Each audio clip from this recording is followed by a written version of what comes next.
পুজোর আগেই ঝকঝকে গ্লোয়িং স্কিন পেতে হলে অবশ্যই কিন্তু একবার এই হোম রেমেডিটা ট্রাই করে দেখতে পারো। তার জন্য প্রথমেই একটা বাটি নিয়ে নিয়েছি ও তার মধ্যে নিয়ে নিচ্ছি এবার পরিমাণ মতন কফি, নিয়ে নিচ্ছি এবার পরিমাণ মতন চিনি, আর সবশেষ ইনগ্রেডিয়েন্টস নিয়ে নিচ্ছি এবার হানি বা মধু। তোমরা এখানে তোমাদের পরিমাণ মতন 3টে ইনগ্রেডিয়েন্টস অবশ্যই কিন্তু নিয়ে নেবে।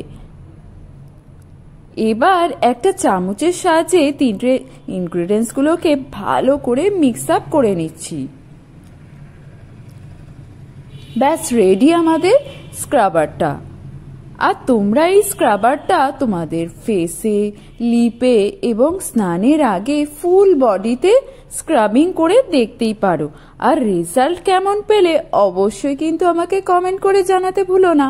আর এরকমই সুন্দর সুন্দর রেসিপি ভিডিও পেতে হলে অবশ্যই আমার চ্যানেলটাকে লাইক, শেয়ার এবং বেশি বেশি করে সাবস্ক্রাইব করে পাশে থেকো। আজকের মতন তাহলে চললাম এইটুকুই। দেখা হচ্ছে পরের ভিডিওতে। ততক্ষণের জন্য সবাই ভালো থেকো। বাই।